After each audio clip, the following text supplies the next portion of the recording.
샬롬 샬롬. 여러분 만나서 반갑습니다.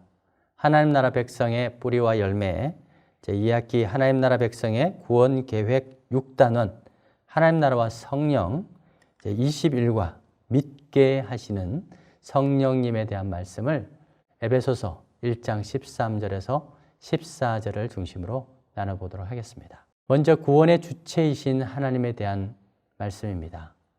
인간이 구원의 주체가 될 수 없는 이유는 무엇일까요? 그것은 구원받기 전 인간은 죽어있는 상태이기 때문입니다. 죽어있는 상태에서는 아무것도 할 수 없습니다. 누군가가 살려줘야 할 수 있는 것이죠. 죽은 자를 살리는 주체는 죽은 자가 아니라 살아있는 하나님이십니다. 그러므로 우리의 구원의 주체는 하나님이시죠. 성부 하나님은 구원을 시작하시고 계획하십니다. 성자 하나님은 구원을 실행하셨습니다. 그리고 성령 하나님은 구원을 적용하여서 지금까지도 역사하고 계십니다. 그렇다면 성령 하나님은 어떤 적용의 사역을 하고 있을까요? 진리의 말씀, 곧 구원의 복음을 듣게 하십니다. 또 들은 말씀을 믿게 합니다. 믿음은 그 믿음이라고 하는 그 하나님의 선물을 우리에게 주시는 것이죠. 믿으면 성령께서 약속하신 그 인을 쳐주시고 또 하나님의 자녀가 되는 권세를 받게 하십니다. 하나님의 자녀는 하나님 나라의 기업을 보증으로 받게 되는데 이 복음을 누리는 하나님의 자녀는 속량받은 것에 대한 감사와 영광을 하나님께 올려드리는데 바로 이런 모든 것들이 성령께서 우리에게 적용하시는 사역입니다. 또한 성령 하나님은 믿음을 일으키십니다.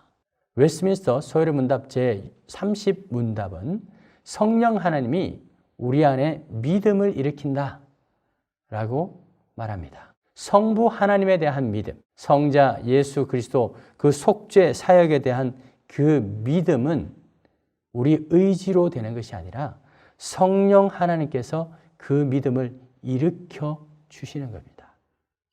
믿음이 나로부터 시작되었다면 쉽게 잃어버릴 겁니다. 잊어버릴 수도 있습니다.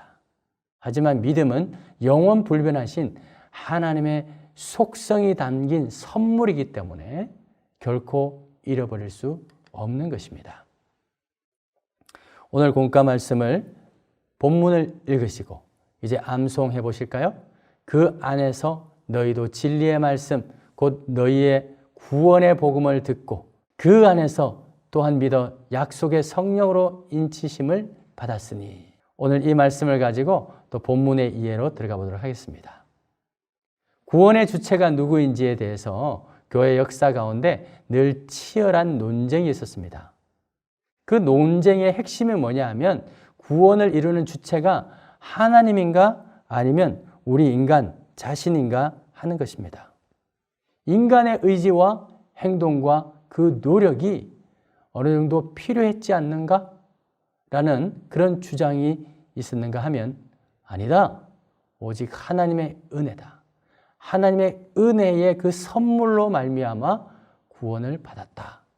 라는 우리가 믿는 개혁주의적 신앙도 있다 하는 것입니다. 오늘 말씀 가운데서 우리가 짚어야 될 핵심은 뭐냐 하면 구원의 복음을 듣고 믿는 성도는 무엇을 받는가 하는 것이죠. 무엇입니까? 약속의 성령으로 인치심을 받습니다. 고대 사회에서는 이 도장, 인을 치는 것은 소유권을 의미하는 것이죠. 그래서 이 본문에서 성도를 인치신 분이 바로 하나님이십니다. 그러므로 저와 여러분들은 이제 하나님의 소유가 되었다 하는 것을 우리가 성령께서 우리로 날마다 확정하시고 증거를 주시는 것. 바로 그것이 인침을 받았다는 증거인 것이죠. 두 번째로 성령님은 우리에게 무엇의 보증이 되시는가? 성령님은 우리 기업의 보증이 되십니다. 여기서 기업은 하나님이 우리를 거듭나게 하셔서 받게 되는 썩지 않고 쇠하지 않는 영원한 생명과 신령한 복을 의미하는 것입니다. 바울스 시내는 이 보증이라는 단어가 3번 등장하는데 항상 이 성령과 관련해서 나타나고 있습니다. 이것은 상업적 용어로서 일종의 보증금, 이 계약금을 의미하죠. 성령님이 우리 보증이 되신다는 것이 바로 이런 뜻입니다. 우리가 이 세상에서 하늘에 속한 영원한 복, 영광스러운 복을 성령을 통해서 미리 맛보고 있다 하는 것을 의미하는 것이죠. 세 번째, 하나님이 성도들을 성령으로 인치신 목적이 무엇입니까? 성도들이 하나님의 영광을 찬송하기 위해서. 우리의 구원은 온전히 성령의 인치심, 성령님의 은혜로 받게 된 것이죠. 그 궁극적인 목적이 무엇입니까? 우리가 하나님의 영광을 찬송하기 위해서인 것입니다. 바로 이러한 하나님의 주권적 역사를 믿는 성도는 반드시 하나님의 영광과 그 권능을 드러내고 찬송해야 하는 것입니다. 찰스 스폴즈는 믿음을 설명하기가 쉽다고 생각할지 모른다. 사실이다. 하지만 당신의 설명으로 사람들을 더 혼동시키는 것은 더 쉬운 일이다. 라고 말했습니다. 이런 믿음을 지적으로 또는 인간의 생각으로 또 지식으로 설명할 수 없다는 것입니다. 믿음은 바랄 수 없는 중에 바라고 보지 못하는 것을 보는 것입니다.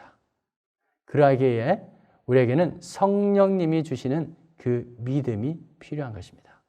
성령께서 하나님을 사랑하는 그 마음을 주실 때 우리는 하나님을 믿을 수 있게 되는 것입니다. 오늘 우리가 삶 속에서 경험한 성령님의 역사를 함께 나눠보시고 또 이 믿음이라고 하는 것이 또한 내가 믿는 능동적인 내가 믿는 것인지 아니면 하나님의 은혜로 믿어지는 것인지에 대해서 함께 나눠보는 그런 시간을 가지시기를 바랍니다. 여러분 오늘도 수고하셨습니다. 복된 하루 되시고 다음 주에 또 뵙도록 하겠습니다.